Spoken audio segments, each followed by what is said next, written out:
Yeah, I think it was no different, to be honest. I think, we left it late. There's easier ways of getting 3 points, but I think, especially going in at half time, 2-1 down, I think 3-2, like, you take it all day long. There's loads we can improve on. I think we all know that.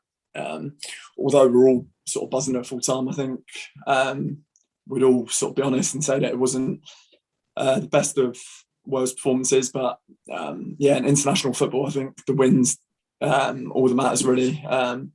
We'll look to obviously improve going into the game on Wednesday. But I think, there's a mixture of relief and happiness, because I think, like I said, 3 points at being 2-1 down at half time seemed like a million miles away, to be honest. It was a bit of a chaotic first half. If you could give us the players' perspective, because you seem to be in control, and then 2 goals in a minute, perhaps a bit of defensive disorganisation. How was it from your point of view, and how did you put that right in the second half?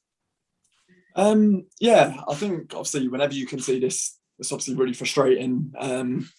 But when you concede 2 in the space of a minute or 2 minutes, obviously in a lot of other games that will be game done. I don't think you can concede 2 goals in 2 minutes and expect to get a lot from the game. That's on us. I think we're obviously frustrated with the goals, but on the flip side, I think it was it showed great character the way we sort of came back from that.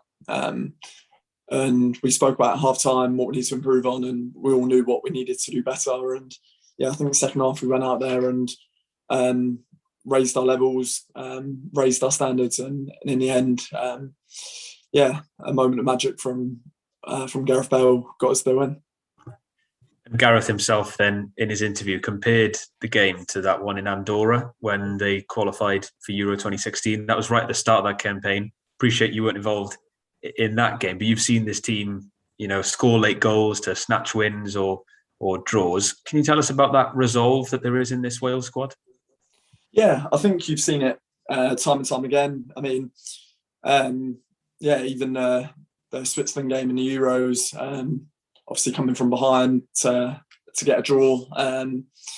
There's been time and time again where we've left it late and showed great character. But I think that's always a given with this Wales squad. I think we're never going to, no matter what the score is, we always have that sort of never say die attitude. And we showed it again today. Obviously, in an ideal world, we wouldn't put ourselves in that position where we have to score 2 goals in 45 minutes to win the game. But for whatever reason, that happened today. And it's nice to know that we've got that resilience and character to get ourselves back in the game. And just finally, Chris, what does this do for your qualifying hopes? Because I'm sure a lot of neutrals would expect Belgium to win the group, but you as a group must still think that you've got a chance of qualifying automatically. Yeah, 100%. I think we just got to take each game as it comes, not look too far into the future. I think when you sort of show the character that we did today, I think we can sort of compete with anyone, and we know that. Hopefully we can put ourselves in as good a position as possible. But I think we're just looking at each game at a minute, and the next game is Wednesday, and we'll look to get the same sort of result on Wednesday.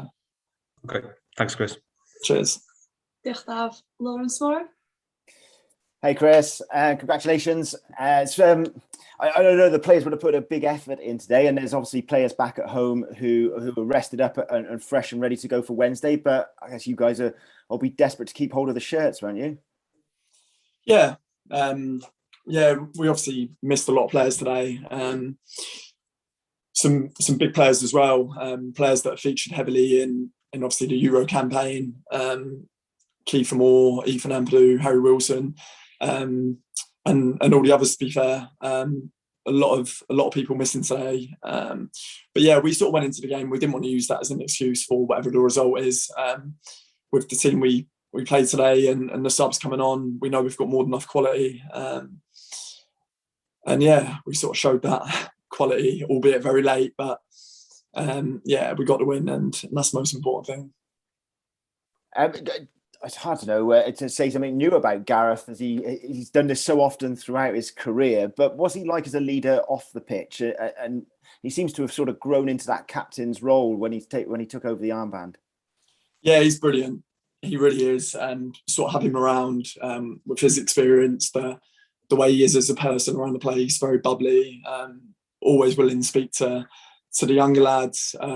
Yeah, he's got everything that you'd want in a captain, and when he produces 3 individual moments like he did today, which ultimately got us the win, then it makes it even better. But yeah, he's a great guy all round, and it's good for him on a personal note to get a hat trick, and hopefully himself and the team can take that momentum into the game on Wednesday. Great stuff. Cheers, Chris. Cheers. Thanks, Lawrence. Phil Blanche. Hi, Chris. Hi. Well done on the win. I'm sure you didn't underestimate Belarus today, but does it sort of that game show that looking ahead to Wednesday that you can't underestimate, you can't sort of take these sides for granted?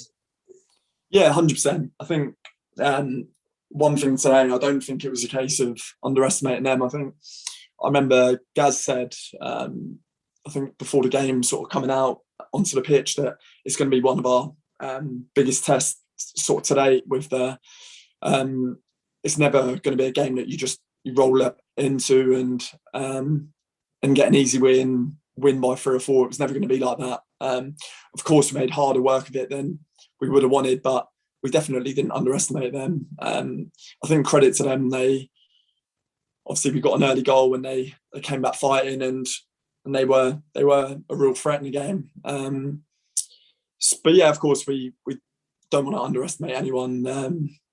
Any team on any sort of given day can turn up and get a result, and that'll be the same on Wednesday. And of course, you've got a crowd back in on Wednesday. Do the sort of crowd maybe have to be patient as well? Perhaps if Estonia put a lot of men behind the ball and you have to sort of probe for an opening and get the first goal? Yeah, I think today's a good example of that. It took until the 90th minute to get the winner, and it could be the same on Wednesday. It could come earlier. We'll soon find out on Wednesday. But yeah, I think the crowd has to be patient. I think with the style of football we play, we obviously want to play out from the back and control the game. And I think it's important that in our heads we don't have to go and win the game in the first 10 minutes. Of course, if we can, brilliant. But like I said, it could take until the 70th, 80th, 90th minute to get the win. So yeah, I think definitely be patient. But at the same time, we want to sort of go out and go all gun blazing, and yeah, try and take the game to them. Thanks, Chris. Safe trip home. Cheers. Thank you. Thanks, Phil. Do you have any other questions? No, I think that's it. All good. Thanks, Chris. Cheers.